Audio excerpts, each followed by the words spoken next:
All right, today we are going to be looking at, do not move to that one, sorry, women in art in ancient Greece, part 2, specifically looking at the vases, Hellenistic sculpture, and the Etruscans, which lead up to the Roman period.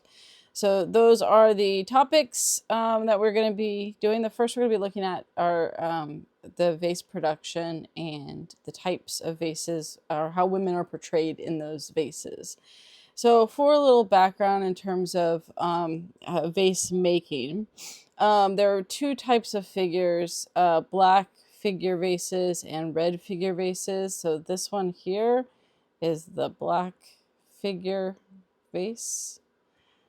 They basically were just like reverses of each other, in where then the red figures would be red and the background would be the black.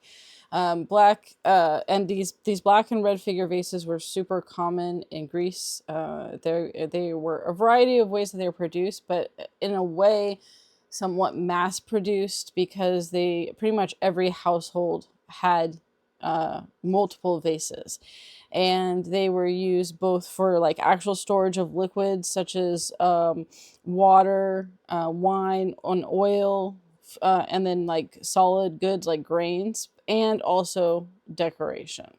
So we could we'll say like practical use and decoration. So usually homes would have the vases that they just used for the actual practical use, and then but it could be 2 for 1 in the sense that they had practical use, but then you also could display them because the imagery on the vases was in itself its own work of art. And there were definitely vases that like came in a set that told like whole stories. So you had different myths and stuff that were like a set of 3 or 4 vases would go through and tell a particular story that you could then display. So that didn't mean they didn't use those, but there were ones that were just decorative too. So probably usually a combination of both. They could be found in the home and then also in the symposia, which was for uh, uh, the male drinking parties.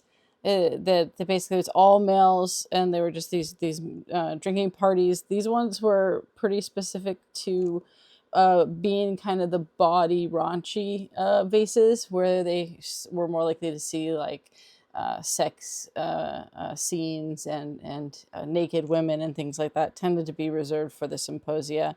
And then also ceremonial rituals, they had vases for those specific purposes as well.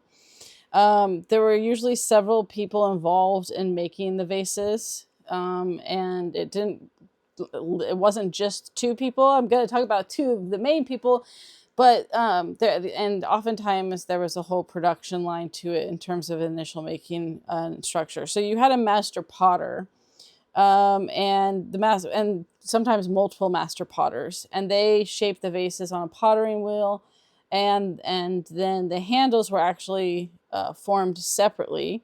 And once the vase had been left to dry for 12 hours, they glued the handles onto it with a clay slip. And so that was done, and then you usually had like apprentices and other people that were also helping make that. So the master potters were usually the ones that helped design the pots, set up the initial process, and then you had others that helped kind of more mass produce those, especially parts like the handles and the drying and the attaching with the clay slip, because those parts were easier to do from that. And then beyond that, you had a master painter or painters that sketched with charcoal. So before, like, once the pot was done but not painted, then they used charcoal, a stick of charcoal, to sketch out the design and image that they wanted to do. And then the painting was done with specially prepared clay slips that were then, when it was fired, created what you see here with this. So the black slip used for the silhouette-like figures, which were these that you can see here, were used both for the I can't say the word, silhouette. Apparently my brain stopped working on how to say that. The silhouette figures, it was used on them as well as the background. I mean, and you can see here, right, it was used sometime as the background on the black figure ones on the like top and bottom to create a frame. And then it was also obviously used in the background. So here the background is a fine powder of the red figure clay. So it just reversed it, right? So on a red figure vases, the background was the black and slip that was used for the figures, and then this part here, this kind of red background, was then used for the background of the black figures. Literally, like, they're literally just the inverse of each other, essentially, on how they did that. And then this refined clay, like I said, that was used for the body of the vase, was used for the background of the black figure vases, as you can see. And then the inner details of the figures were incised through the slip with a sharp tool. On red figure vases, the inner details were painted with thinner or thicker solutions of the normal black slip. So one of the things that the red figures allowed for is actually often more detail. And then they also sometimes added white color with fine white clay. There are a few pots that are white clay ones too, but the most common two were the black and red figure ones. And then all these slips were applied with brushes of various thicknesses to achieve that. So here you can see that, right, this is the red figure. And then obviously you have the black background. And you can see, if we go back for this one here, which has women working, different scenes of women working around the vase, right? The figures have less detail than the red figures, which can add more detail. And then if they add white to it, that could even add another layer of detail as well. So black figure painting originated in Corinth around 700 BCE, but actually ended up being adopted by Athens in the 6th century. And then Athens became the predominant producer. And Athens, when we talked about Greece in general, Athens was the center of kind of all the major artistic creation in Greece. Again, in part because of its early and initial transition to democracy, which encouraged, not for women so much, education, but encouraged for men education, because the idea was that anyone could end up, and it literally was anyone, everything was drawn by lots. So when we're talking about democracy, we're not talking about like a representative democracy or something else. It was a full-fledged democracy, and they literally drew lots to see who was going to be running things and be part of the government. Anyone could be part of the government and in the upper parts of the government running things for the year, as they picked the people to participate in that. And so there was a push for not just education of boys, but that included looking at the arts, oratory form, music, and other things like that. And so it became this culture of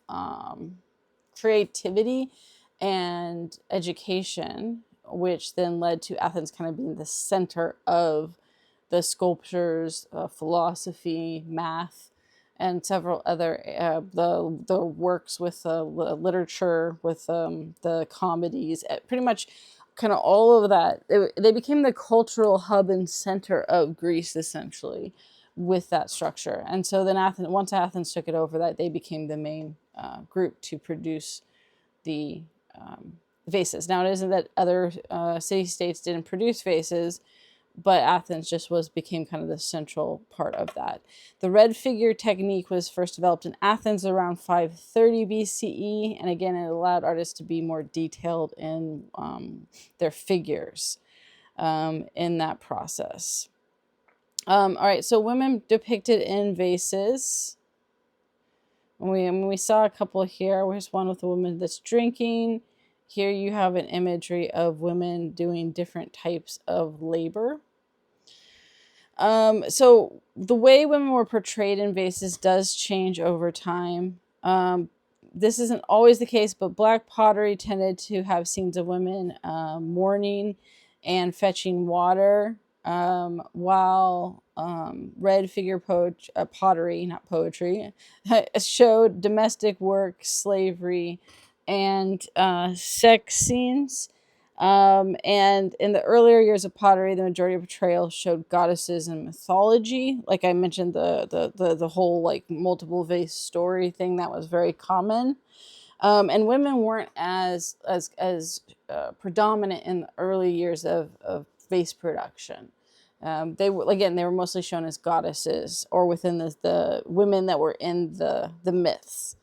But as time went on and Athens kind of rose to their height of power, women became more dominant in many of the vases for a couple of reasons. One was the social and political change that increased the prominence of upper class women in art and society. And specifically legislation during the Pericles era. He was in charge during the Peloponnesian War, where women's civic status essentially influenced male citizenship. And how that was is basically that to be an Athenian citizen, you had to have Athenian parents. So women were an important part of that equation. And thus, Athenian women were highly valued in the sense of them producing children, specifically male children. But because that now became a part of that requirement, it did elevate women's social visibility. Not so much their ability for freedom. Not until the Hellenistic period do women start having more opportunities in Greece, but it did increase their visibility. And in some ways, you could argue that the images that were shown in the vases highlight and emphasize the roles of women that they wanted women to have in society, almost as kind of a reinforcement of these roles. And the cultural norms, right, that were meant to highlight that. So here you can see women that are hanging out and talking with each other. So one of the things you won't see in the vases, except for in certain myths or goddesses, is of course anything subverting the status quo of expected women's roles. Outside of, actually, I guess the one other area would be within the vases for the male drinking parties, which often had very erotic scenes in them. However, those women were not part of the respectable upper class Athenian citizenship. Then, so it was seen as again why it was only for the male drinking parties, not to be seen in proper women's households, and not certainly considered the proper role for women. So they did have, I guess that was the one where it went outside of that expected role, but the women that were being portrayed in that were not part of this intended audience of Athenian women and how they were supposed to behave and act in the process of that. So we see, like, well, again, women doing certain types of labor that's seen as acceptable for women's roles, women drinking, women hanging out together, women serving food, kind of that domestic structure and roles that they were supposed to do. And this was clearly shifting to also targeting female viewers, with the shift that many of these vases became for women to use in the household. They're the ones that women would see on a regular basis, and thus wanting to place and reinforce those cultural and social institutions to kind of confirm the social status of individuals and the roles that they were supposed to have. In the early years of vases, while it didn't mean women didn't have these vases, it wasn't so much targeted towards them being active participants in picking and choosing the vases that they had in their home. Whereas once it became clear that women were often the ones procuring these vases, you have this shift towards kind of like a targeted. I almost want to say like targeted ads of how proper behavior and roles within society. One very common type that was shown were wedding scenes, in part because there were specialty vases that were wedding vases. So you had actual vases that were intended for use in weddings. And so these weren't just ones that people used in the home whenever, but were actually used and displayed for the various marriage ceremonies and preparations. And then often one that would be kind of featured as the vase of kind of this is your vase from your wedding that you had to reinforce that. The wedding vases encourage the female viewer to identify with the figures. And one of the things this did is it increased and upped women's visibility in wedding vases. With the Peloponnesian War, women became more common subjects in these figures, and more and more vases were produced for women, specifically associated with weddings and whatnot. This wedding vase here that we see shows actually the scene of the hand gesture. So there were two types. There was wrist grabbing to hand holding, and it kind of evolved. And a lot of the wrist grabbing ones, it almost looked like the woman was being pulled by the groom. But over time, it shifted to one where they're grabbing and holding hands or real close to the hands. And this does show an evolution of affection and connection between the bride and groom, from more of what was seen as almost like a taking or possession of women in the wrist grabbing, pulling display in the vases, to hand holding as one of that. Wedding vases also showed a lot more, like I said, emphasis with the brides and female attendants being the main focus rather than the groom. Earlier wedding vases before the classical Athenian period were more likely to show and focus on the groom and the bride being off to the side. And now this kind of shifts, and it's either an emphasis on the bride and her attendants or the singular bride and groom together, like that's shown in this scene here. Besides the hand holding or wrist grasping and stuff like that, they would show ceremonial baths before marriage, sometimes for funerals too. They kind of were similar in that sense. The musicians, there were other ones that showcased the woman getting ready. Here, let me show you. There's these other ones here. Okay, so here you can see this one is also they're grabbing the hand. Here you have the woman getting ready, the bride getting ready. So it looks like she's getting her hair done while being attended to by other female attendants before the wedding. And here you have one where she's sitting and they're drinking or serving drinks. This one here, actually, these are supposed to be like with Eros, right? Or Cupid, right? The connection of the idea of the god of love, right? So it's connected to that scene of the bride and groom connecting. Again, this romantic connection to marriage was a newer transition, and which somewhat downplayed what actually happened. Marriages were arranged by the father with women that were often relatively young, but it still highlighted kind of a transition in thinking and thought of how the marriage ceremony should be portrayed and seen. And that does lead to shift and changing views of marriage. By the Hellenistic period, women were a little bit older there wasn't really, I wouldn't say full choice of marriage, but they had a little bit more opportunities to make decisions than when they're marrying off, 14-year-old girls to men in earlier periods of Greek society. The groom, in any of the vases that show like the bride and groom, you see the groom usually interact with the bride through not just body language by like grabbing the hand, or how he's standing, but in this case, ahead in front of the bride, but slightly angled back at her, but also the gaze. Usually there is an emphasis on, and it's a little hard to see, the groom is the one that's always looking at the bride.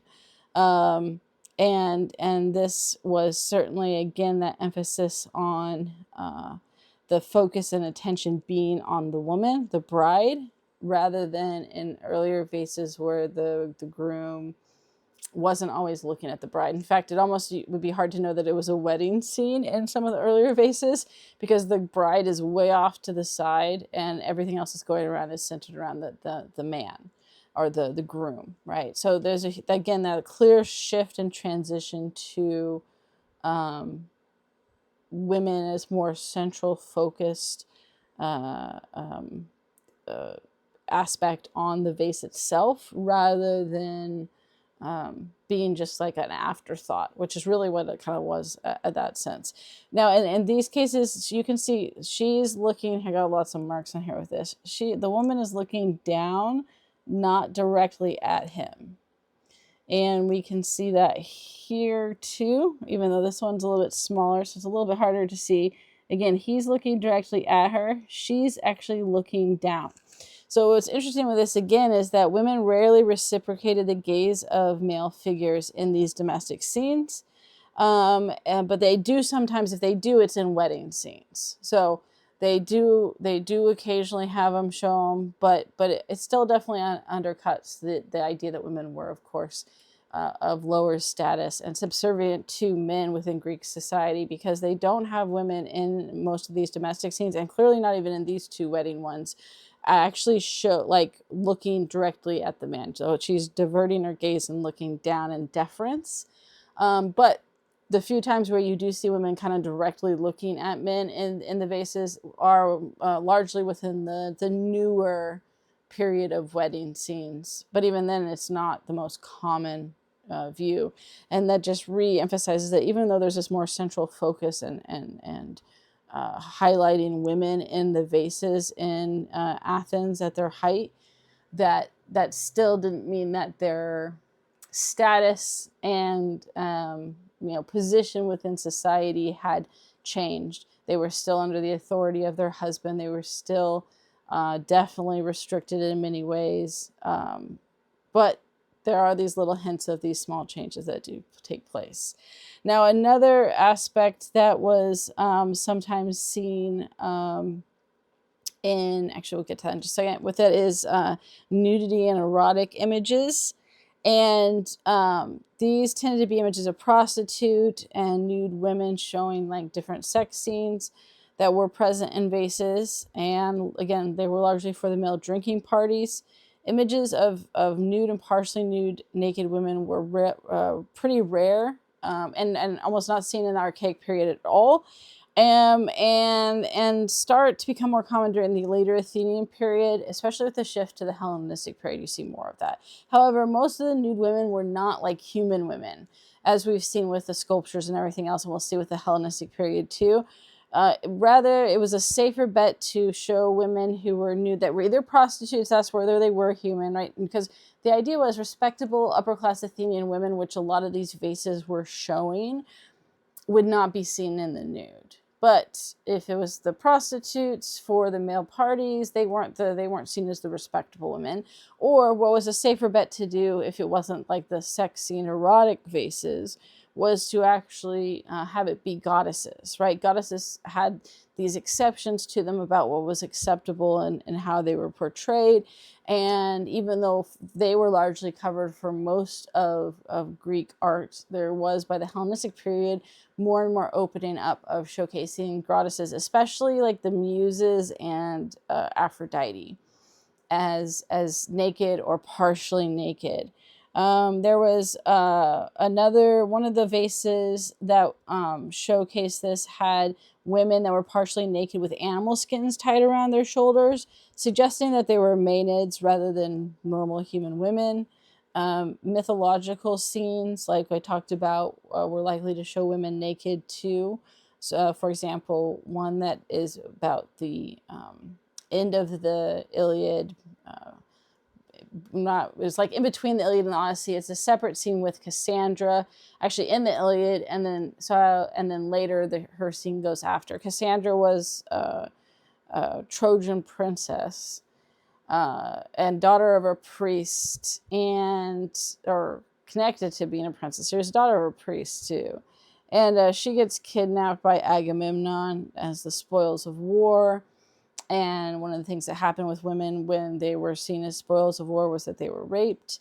She also had been cursed by Apollo for rebuking his advances, and ends up being cursed with the gift of prophecy, as I mentioned, but with no one believing her.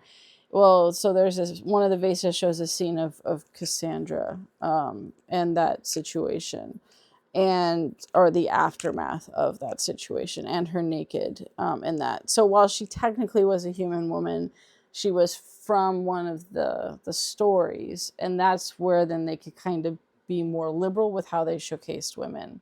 Otherwise, the images often were ambiguous in terms of whether or not it was actually like a human mortal woman, or a goddess, or an immortal woman, or someone that was connected in that way. Now, besides the smaller subset of the like naked erotic vases, you also had vases that showcased education, domestic labor, and child care. There are not a lot of them. Relatively, actually, few vases showing women education, because again, women were not really educated in Greece very much. However, there is an emphasis on women managing the household, and then of course domestic scenes and stuff. But things like producing textiles, praising female industriousness as womanly virtues was definitely part of that. So as you can see here, there's a whole lot going on in the idea of running the household, with a group of women participating in several different activities. Essentially, the woman sitting down is managing the other women in all the different ways that the household needs to be run. And so you do see that kind of aspect of a ideal wife is a woman who can manage and the different aspects of running the household in that process.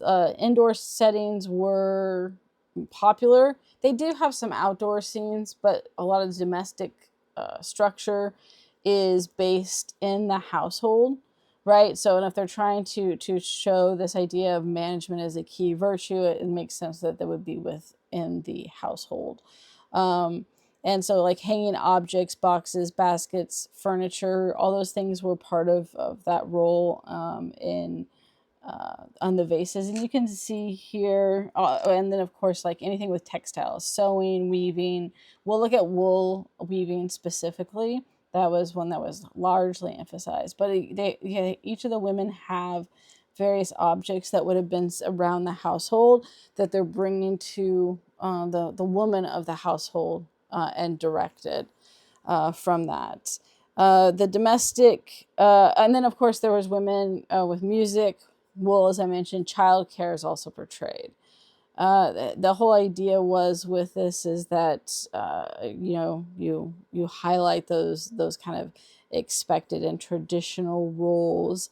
And because of the shift in the classical period of Greece and Athenian citizens, this kind of was seen as increasingly important to highlight these domestic tasks as an important part of women's roles. They do have a few scenes in vases that highlight like outdoor labor, vineyards, usually vineyards and trees, and then food preparation was super common, although again that was usually indoors, as well as like serving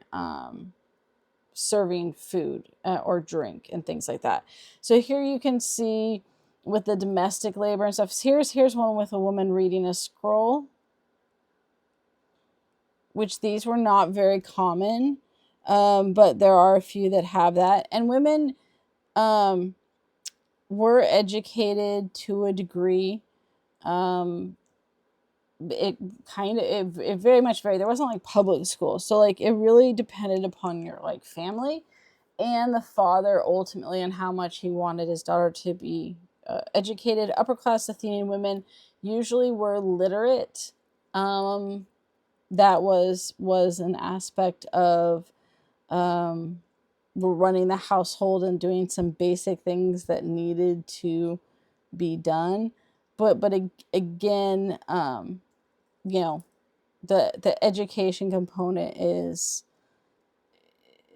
basic education, if you will. Right, it's far from male education, more than maybe previous periods like the archaic period or early classical period. So women were more likely to be educated in the height of the classical period than they were prior to that.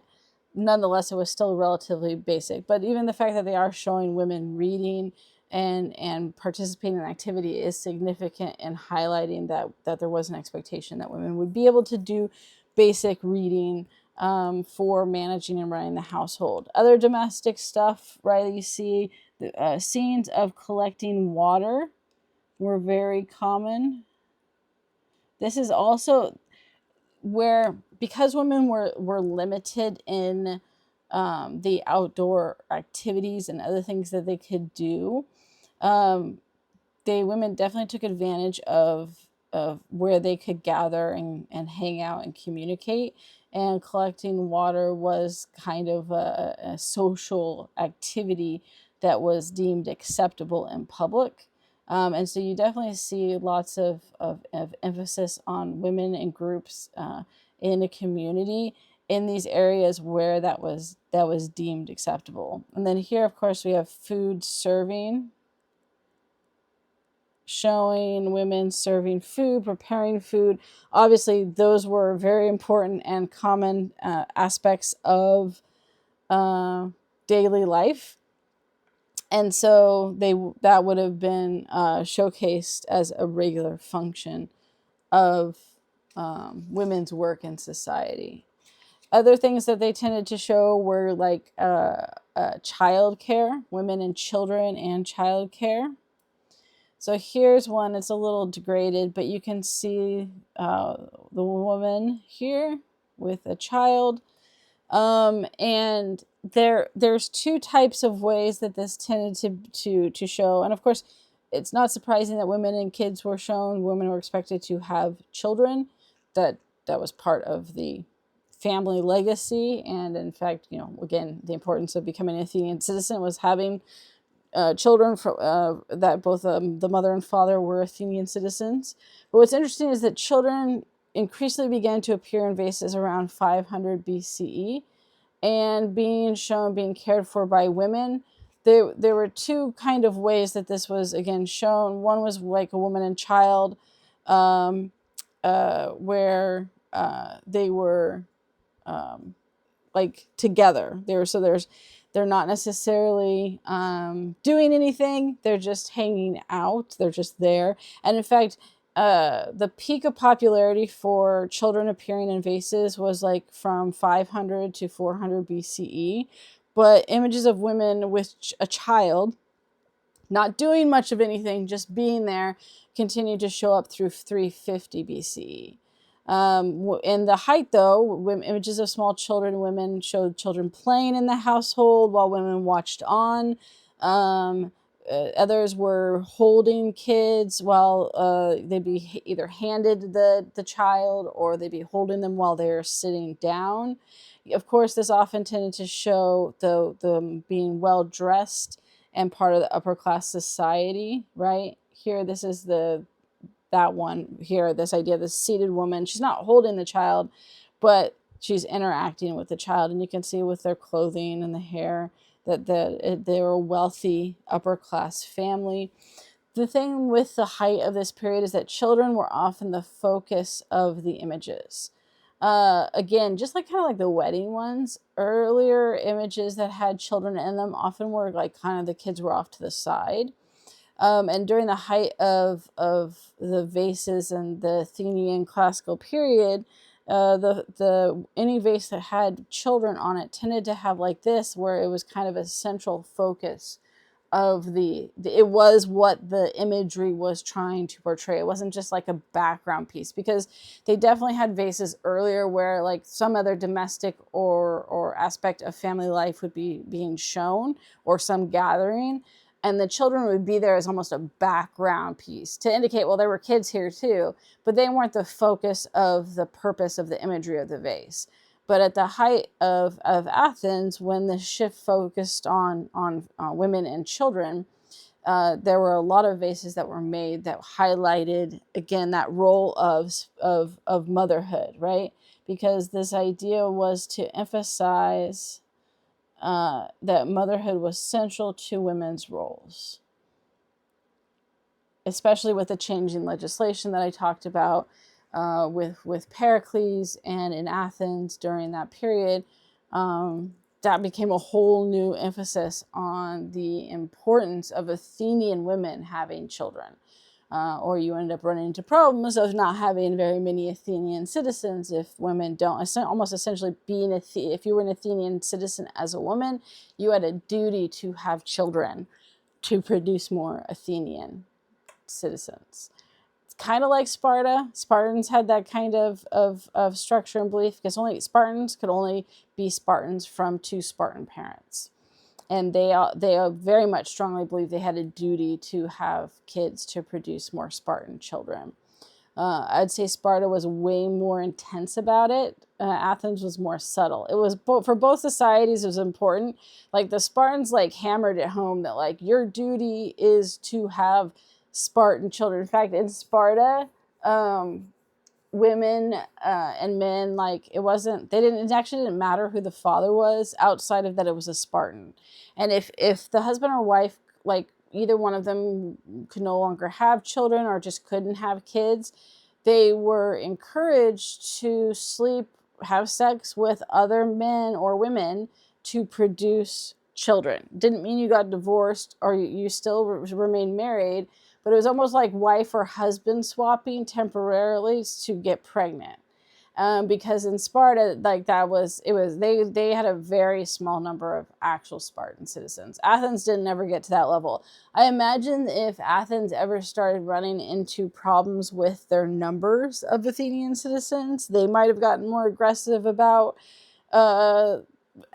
producing children. But Sparta was always really skewed in their numbers, and the actual number of actual Spartan citizens was relatively small within Spartan society. So it was hyper focused on this. Athens, it was an emphasis because it was important, but they didn't get hyper focused like Sparta did in that process. Yeah, so those are the kind of main things that way. Now, one of the most common images on the vases was woolworking, and in part the woolworking could also be, it could be any of the process of woolworking. So it could be spinning, weaving, preparing, dyeing, and it didn't matter. Any wool cleaning, any woolworking process was super common on vases. And this had been long associated with not only women's work, but the ideal woman. We talked about it last time briefly on like the Odyssey and the Iliad, the earliest works. The ideal woman always had some aspect of needlework or weaving. And that was brought up over and over and over again. And so this was one of the most long-held associated ideal female roles or ideal female activity and wife skills, if you will. Like, to be a good wife, you had to know how to work with textiles. And definitely, like, so that key kind of scene. So it's not surprising that this was very commonly displayed, especially out of all the not domestic scenes perhaps, but all the any of the vases that showed women's labor. This was by far the number one type of labor that was highlighted and shown.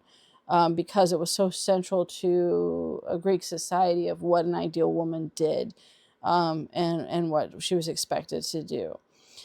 There were lots of ones like the common scenes were with women with piles of wool being put into or taken out of baskets. This thing here is a distaff, or distaff, I think is how you pronounce it. The distaff was like a handheld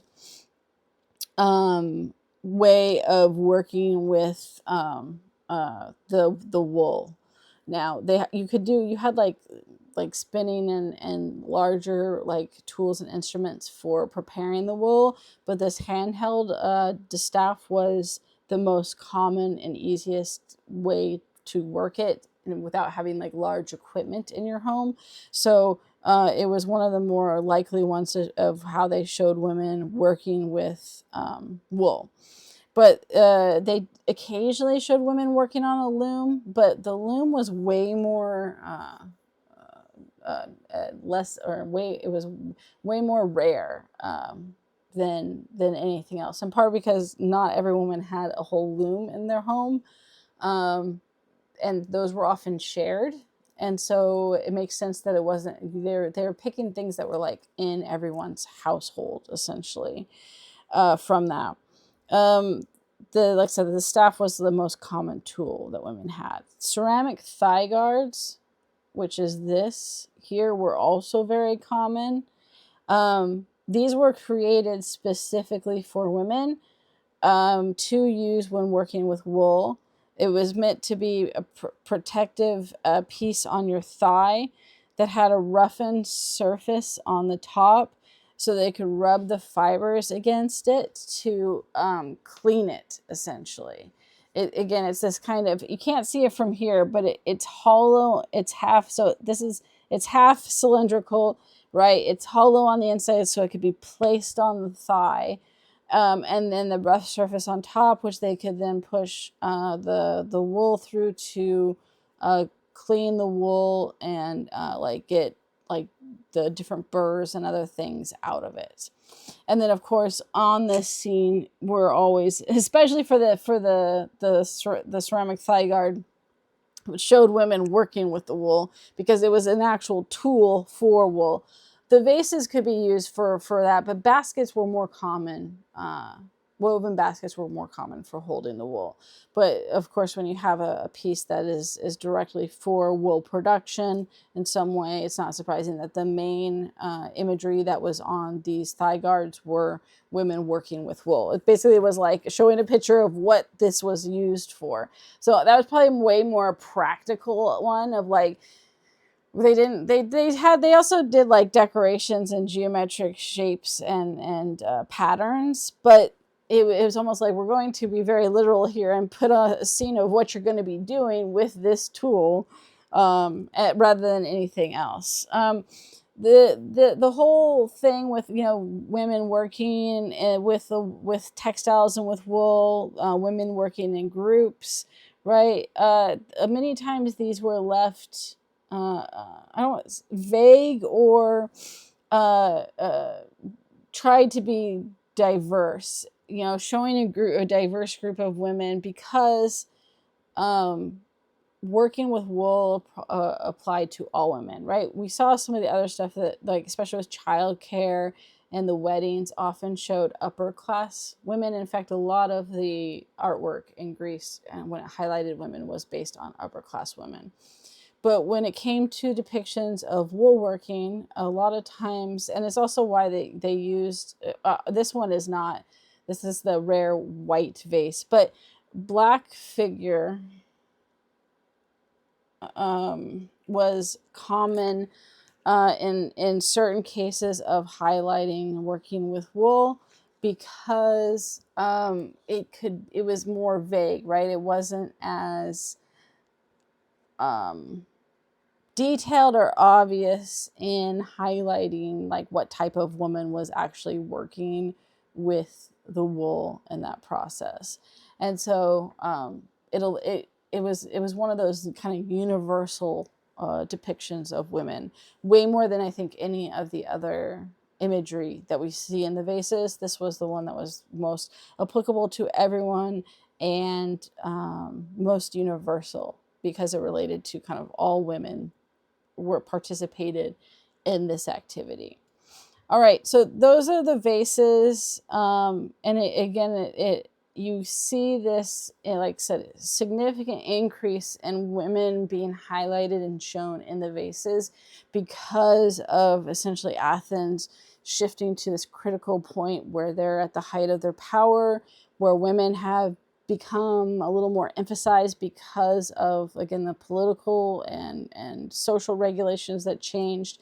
They're also, the other reason with the Peloponnesian War that I didn't mention is really based on the fact the Peloponnesian War is when Athens was fighting Sparta. And these Sparta and Athens were the two that kind of city-states that kind of rose to power and at their height ended up fighting each other after the Persian Wars. And during the Peloponnesian Wars, there was an anxiety over proper citizenship, almost you could argue loyalty to Athens. And we see this for men in literature and laws and other, like Socrates, a famous philosopher, ends up being found guilty and his punishment is death. And that probably never would have happened if it wasn't that specific period of anxiety of people not being loyal enough to Athens and supporting Athenian culture, because there was this fear when fighting Sparta that if people weren't enough supportive enough of Athens, right, that somehow that they might lose the war, or the fervor for their society might decline, or maybe even that the idea that if you're not properly patriotic as an Athenian citizen, if you will, that that can lead to Sparta somehow getting a foothold in, and people not being willing to kind of fight for and support Athenian society. So one of that aspect was, again, this emphasis on women's roles within society and their acknowledging their importance in very traditional forms of labor and daily life, which is also, again, why like woolworking and weddings were some of the most common. But the domestic scenes at the home, serving children, all of that kind of was created and emphasized because of this anxiety and desire to make sure that everyone knew their proper roles and functions within Athenian society to combat evil Sparta that they were going against. So it is an interesting period of why women kind of were more visible in vases during this period, but it also gives you like a really good look at the roles that were being reinforced during this period. All right, next thing we're going to look at is Hellenistic sculpture and the portrayal of women. We looked at the archaic and classical period last time, so now we're going to come look at the Hellenistic period. All right, so ancient Greece changed significantly during the Hellenistic period from the classical. Alexander the Great ended up conquering most of the known world at the time, and he didn't have plans for like doing anything with it, but he certainly spread Greek culture. And because they went into Persia, to Bactria, and then took over all of Greece, not only did Greek culture spread to other areas, but those other cultures also spread to Greece, making it wealthier and more cosmopolitan.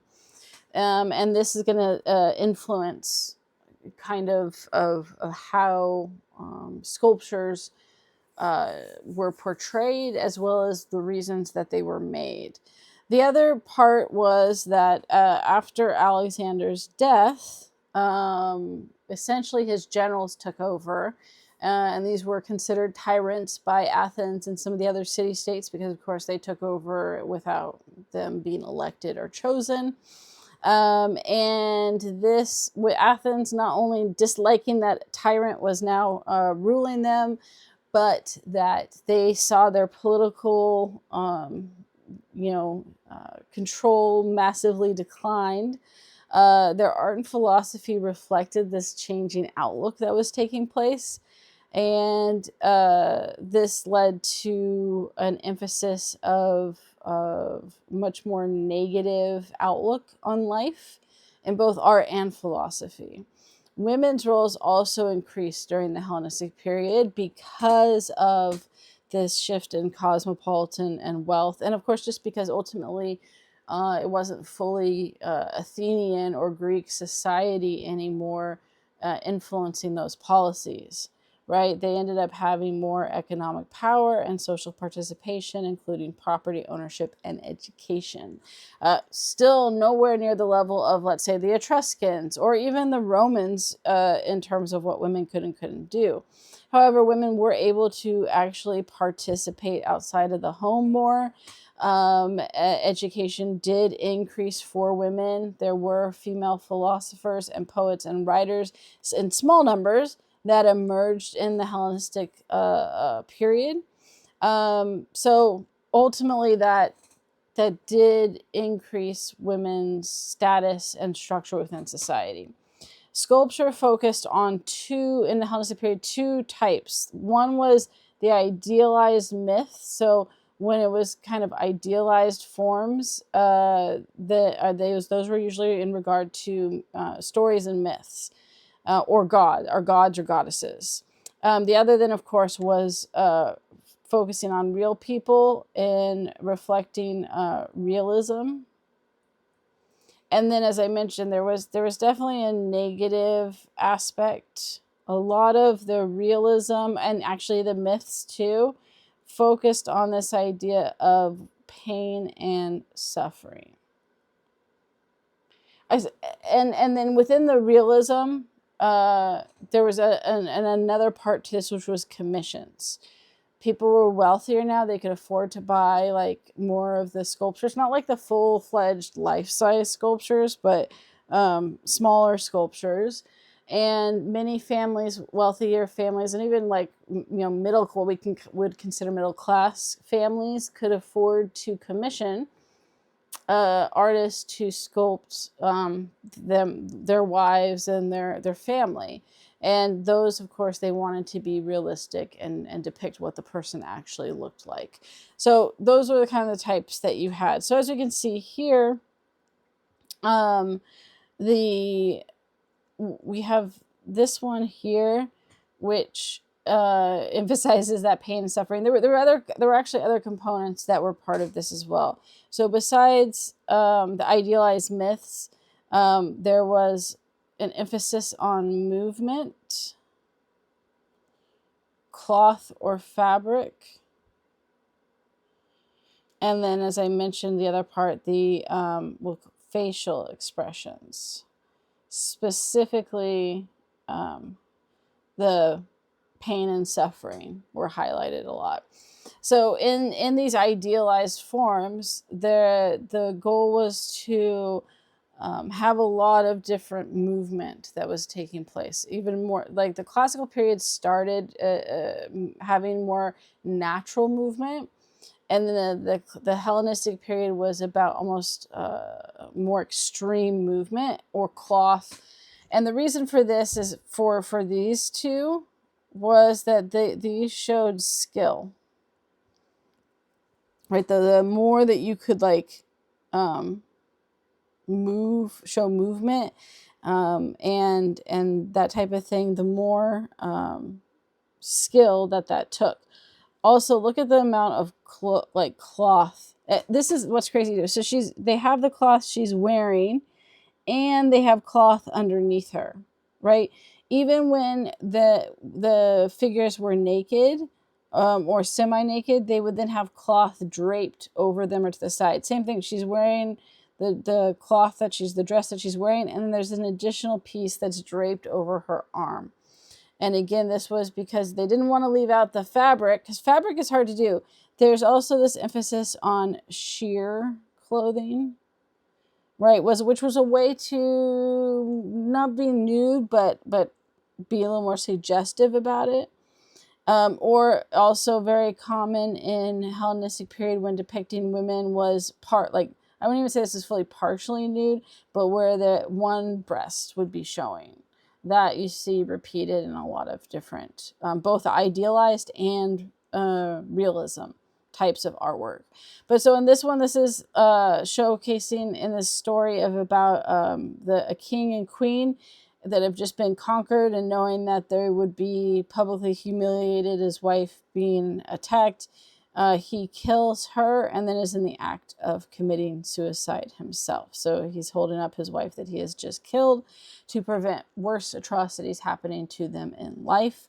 But again, it's this very negative, sad kind of depiction in the artwork, and it's in part again because of this kind of negative outlook, right? The classical period was optimistic, idealized, the best potential that humans could achieve, and then the Hellenistic period shifted to a much more life sucks, how do you deal with it? And then in their philosophy too, and so the artwork is tended to focus on these myths that had tragic endings, and showcase women then in these tragic endings as well. This one here is of Ariadne, who was the daughter of King Minos of Crete, and she ends up getting left by Theseus, who she thought she loved, and then ends up marrying Dionysus. Her story is also tragic as well. So this is, I think, a scene after showing her after being left. She just totally gets ditched, and that things don't end up well for her after she'd risked everything to help him be successful. And there's several stories of that, of where women risking almost everything to help a man that they love and they think loves them back, only to be ignored, rejected, ditched, replaced. So this one here is again trying to show the emphasis of that, of her her sorrow of being left behind. Again, with an emphasis on kind of that facial expression. So right, neither one of these are positive in the story, and don't emphasize like happy women or even neutral in emotion. It was meant to emphasize that pain and suffering, if you will. But again, also has those characters. So look at the movement. Her arm up and over her head tilted, her other arm resting, her head resting on her arm. Her legs are crossed, one underneath the other. Right, it's a lot of movement. And the woman that with this one here, her arm and head here, her body, and then the legs to the side. All of this is meant to highlight, again, that's all skill. It is hard to do. Movement takes skill. And so there's that emphasis on that. But also, like, this one is a really good example of the cloth and not only what she's wearing, but then they felt like they had to put something underneath her too, just to make it more difficult. And then the fact that it was almost sheer in part was also part of that. The other type of sculpture, which was that idealized form, was with goddesses. Aphrodite was definitely one of the most common goddesses that was shown, and definitely the goddess that was most likely to be nude or partially nude. In part, she's the goddess of love, lust, and sex, so it makes sense that that if you were going to depict some goddess in the nude form, Aphrodite would be the one. But it is this mix, and I already ended up talking about this. I just didn't skip to the next slide here. But it is a mix of both modesty and boldness. In many cases, like, she keeps being shown in this kind of mix of that with this interaction. So this is crouching Aphrodite, and it's depending on what angle you look at it, gives you kind of a different view. So if we look at this first angle here, right? It and this is a like she's like in a bathing scene, right? And it's like once again we talked about the male gaze before. That's still present here. It's like if someone's stumbling upon her and staring at her, but with this angle, her head is turned away. Again, notice the movement. There is a lot of movement going on in this sculpture. But her head is turned away, her hands are positioned to cover her body along with her legs. This first one is more not only just the modesty part with both of them, but almost that she's shy or embarrassed, right? But then if you're looking at this one, and I couldn't find the one that had the exact view, but if you were standing over here and looking at it, she's now looking at you and has this kind of expression of that boldness aspect of like, what are you doing? And while she still has her arm up, it almost looks like because of the position that she's using it, that she's gonna backhand you, right? It's less about the first in the first pose. It's more like she's reacting by turning her head in embarrassment and covering herself to hide herself. And the other from the other side, it's you're getting this where she's looking again. I tried to find the picture of the pose where we would be right here, but if you imagine if you're right here, she's looking directly at you. If you're from that angle, you're getting looked at, stared down at, like what are you doing? And then she's got her arm over, which is protecting her, but almost at the same time looks like she's about to backhand you in the process. And so you have this mix of that, depending on the angle you look at, whether it's the modesty and embarrassment versus almost challenging the viewer for intruding, right? And this was common in that. Another one that we looked at that I had put in the other PowerPoint of images and stuff showcases, and let's see if I think I have it up. Let me pull it up here. Here we go. Aphrodite and Pan, where she is covering herself with one arm while he is like forcibly kind of grabbing her, looking at her with this kind of lewd face, trying to have sex with her. She has a sandal raised in the other hand, about to hit him. And I think what sometimes it's like called the seduction of Aphrodite, but there's no seduction going here. And her kid, Cupid or Eros, is also kind of fighting him off. So she's literally having to fight off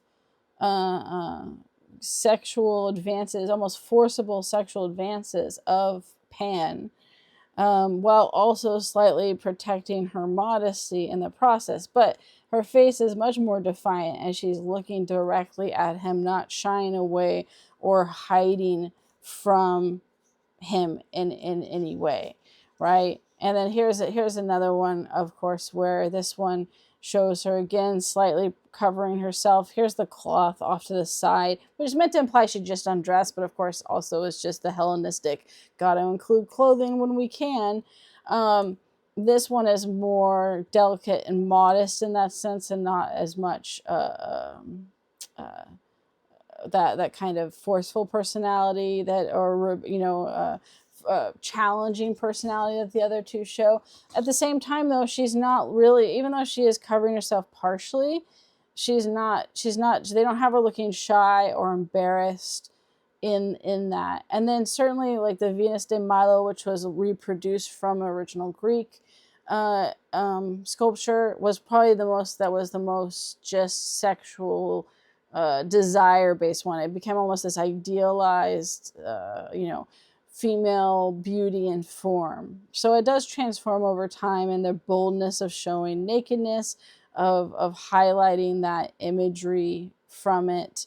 But certainly in that case, like I said, you have Aphrodite was the safe bet to show nude. And again, there was only one example in the classical period. In the Hellenistic period, it was much more common to highlight. Like the Muses was another one, and the Muses were like there were multiple Muses that when they're all different forms of inspiration, but were connected to, they were like lower goddesses. They weren't the main deities and stuff. They also are shown sometimes in the nude as well. idealizing their form. Again, because in this case, goddesses are going to still have that idealized form. Now, the other side of Hellenistic sculpture and how women were portrayed was in realism. And in the two ways. One, in just daily life and portraying women, and then intentionally commissioned work, which we'll show next. So this first one is looking at just like women in daily life. Again, many of these topics, though, are not positive. So you have the old woman, they're both old women at the market. And this one was called the old drunkard. Right? And both show older women highlighting their wrinkles, sagging skin, tired postures, emphasizing life's harsh realities. That was a huge part of that. And the woman at the market, right, and, some of her face is gone with time and her arms are missing. But you can see here she was clearly, her arm went down to holding baskets and other things that she's going to the market. But she's hunched over. Her face is not only showing wrinkles, but tiredness. You can see, it's a little hard to see. It's way more obvious here, but almost that gaunt nature. And this look of kind of sadness or pain that's highlighting this. So there's no idealism here going on, right? It is showcasing women in a way that many people would not want to see or think about that could be them in the future, and highlighting like the with the age of time, and also lower class women too. So the old woman at the market is probably not upper class. She looks like she's lower class, and certainly is not looking her best. Her dress has slipped off of her shoulders and is partially exposing her breast.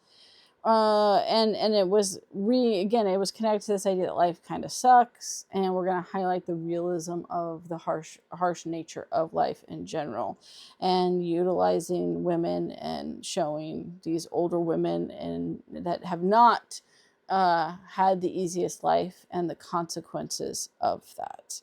And that's, again, very much connected to the Hellenistic period's negative connection. And with the old drunkard, again, her face is even more kind of ravaged from the drink. She's holding the jar that is specific. This vase was a vase that was made for drinking. And she looks very gaunt, even more than the old woman at the market. She's, looking up like it looks like, if basically from the viewer's perspective, that you're standing there while she's sitting down and you're kind of looming over her. Her mouth is slightly open, and if you look closely or zoom in, you can actually see that she's missing some teeth. There is some suggestion that she might have been from a wealthier family with the way that her hair was done. Her clothing looks a little bit thicker, and she has a small amount of jewelry on, but obviously has felt the impact of drinking too much, and this, her facial features, even more than the old woman at the market, express this kind of pain and suffering. And then her whole body almost imposed reflects this, not just emotional depth, but this kind of negative emotional depth of that. And these kind of sculptures were not created during the classical period. They were way too optimistic and focused on arete and excellence and the ideal form of what the possibilities that humans can achieve. Whereas the Hellenistic period, kind of got that negative outlook about the nature of life and society, and that got showcased through all of their artwork and showcased through how women then were portrayed in that aspect. And then lastly, commissioned portraits. Upper class women commissioned realistic sculptures that focused on their clothing, jewelry, and faces, often without the emotional expression, the negative emotional expression, or even a lot of movement. So here's two examples of regular women, and again, it lacked movement and emotional facial expressions, right? Because no one was going to commission a work for their mother and be like, yeah, make me like that, or even like the myths with the pain and suffering, right? They wanted just nice portraits of their mothers and daughters. And of course, you have a much more regal, dignified pose. They're fully covered, lots of cloth wrapping them, right? Proper hairstyle and a little bit of jewelry. These were commission pieces that families specifically had, and they wanted them realistic so that they actually looked like family members. This is also, again, very Hellenistic, though, because you had a larger percentage of the population that had money to do this. It also showed an increase in women's significance and importance within the family, that not just the male members of the family were commissioned sculptures of them, but that women were seen as important enough within the family to commission sculptures of women as well. And again, that's part of that change in the Hellenistic period, where women did, again, out of all the places, Greek society, women never had a ton of rights, but the Hellenistic period, because of that cosmopolitan expansion, because of the changes that did happen after Alexander the Great's death, women did gain more rights and opportunities and visibility within society outside of just like motherhood and the domestic chores. And so you see that reflected in these commission pieces. Or even the fact that they wanted to show subjects of women in the market or the drunken woman. They weren't positive, but they still chose to pick female subjects over only emphasizing male subjects. But I think the commission pieces best highlight that changing role that women began to have in the Hellenistic period. All right, lastly, we're going to look at the Etruscans. So the Etruscans were a mix of Greek and Roman society in many ways. And they were a mix of Roman society because the Romans actually were a tributary state under them. The Roman period has 3 periods. Most only ever talk about the Republic and the Empire, but the kingdom was actually first. But they get conquered by the Etruscans and end up as a tributary state. They end up taking a lot of Etruscan culture and incorporating it into their own when they break free and become the Republic. And the Etruscans obviously had influence from Greek society as well, but they were like their own like kind of mix of things in terms of that. But you see hints of Greek culture, and then you see hints of Roman culture. But again, they weren't influenced by the Romans. The Romans were influenced by them. The Etruscans were very unique in not only like a lot of their kind of society and development felt very free and advanced for the time period compared to anywhere else in the area. And they also were looked on as a little unique. The Greeks often wrote about them in a very negative way because of the women being so free in the society. And the Romans wrote negatively about them because they still held grudges about being a tributary state. So we don't have a lot from the Etruscans. We have a little bit of information from them. But the Greeks didn't like them because of women's freedom and rules in the society. And the Romans didn't like them because of being a tributary state. So you kind of get it, the writing that we have from other societies about them is kind of negative. But we can clearly see within their artwork, and also knowing what technology and other things that they created and then influenced in Roman society, the Etruscans were quite impressive in that time. Women were significantly free in Etruscan society. They participated in public and political life. They also had their own identity and their own individual names. So, and what I mean by this is that Romans, for example, didn't give women their daughters unique names. They almost always got the male version of their father, or if they already had a son, the brother's name. So, for example, Julius Caesar had a daughter he named Julia.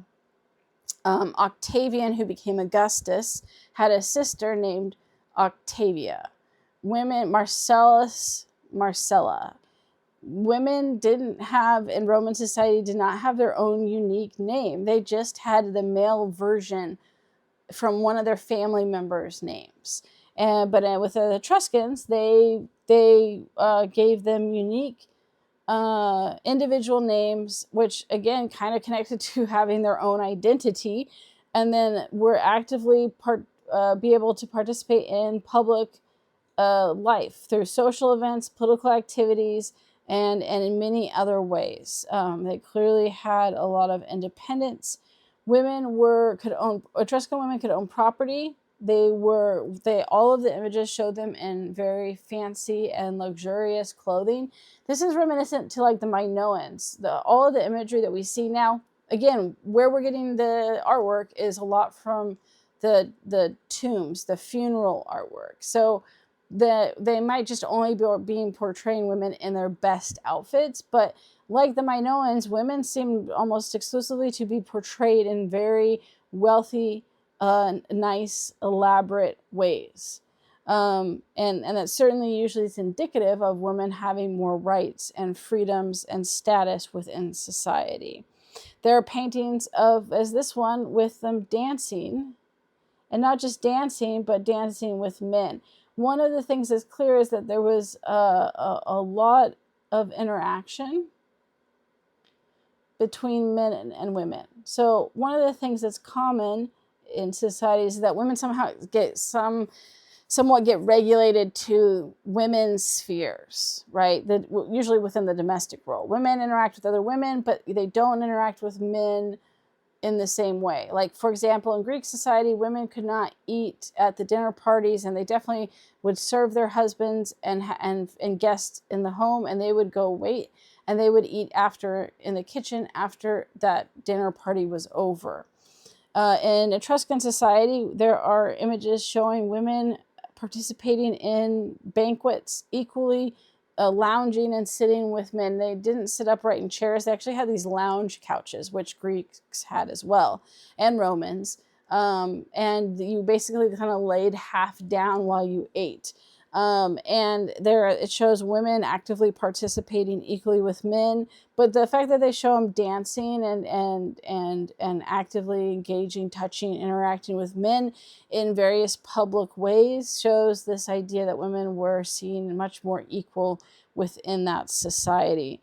They were also shown participating in entertainment, working, religious festivals, as well as home with the children.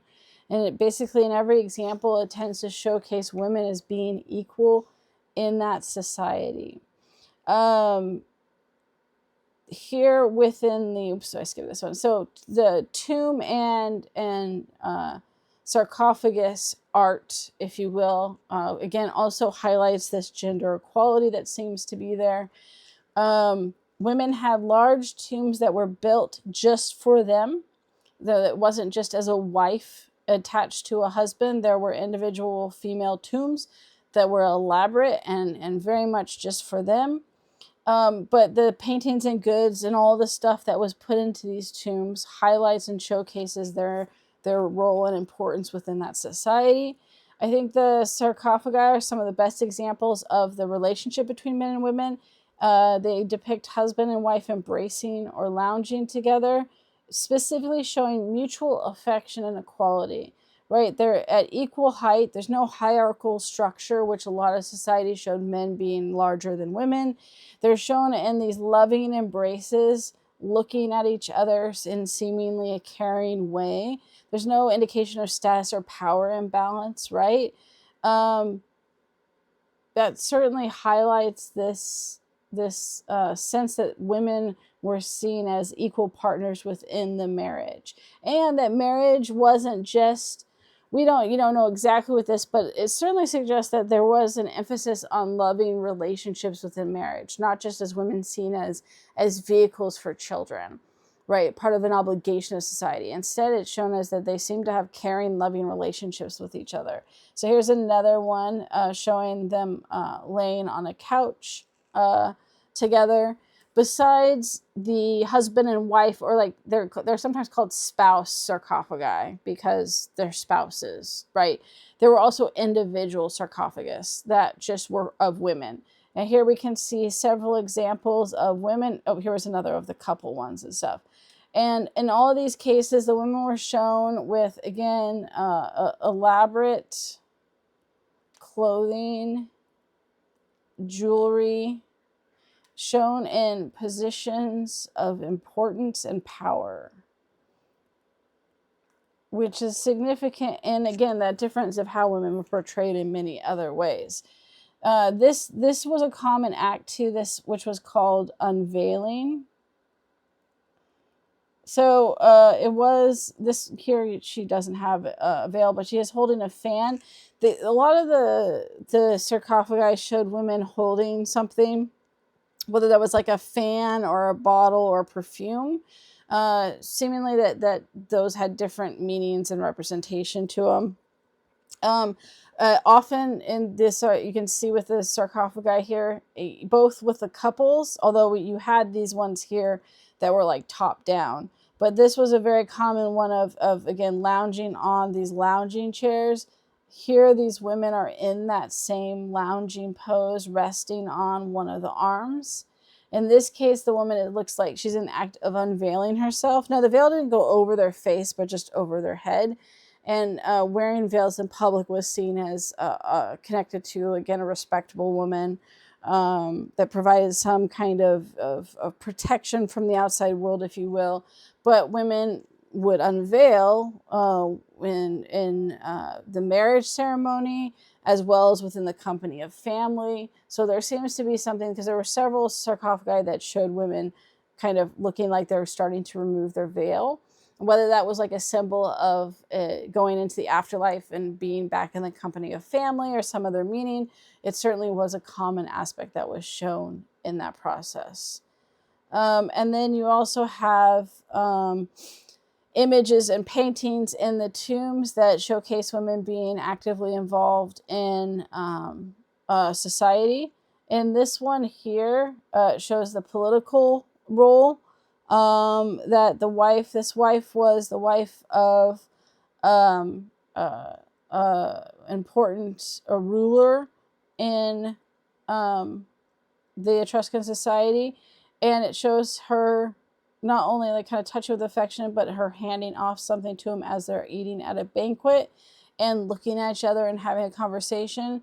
It was said with historical records by the Greeks that she actually was central to her husband's political rise and held religious and spiritual powers that were said to assist her husband in managing his political power. So this is like kind of, again, highlighting this idea of her being actively involved and equal with her husband.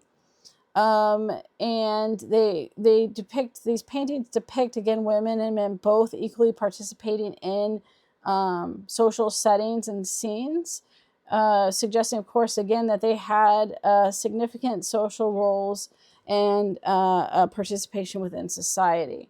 We see this here too, again, with other dancing scenes.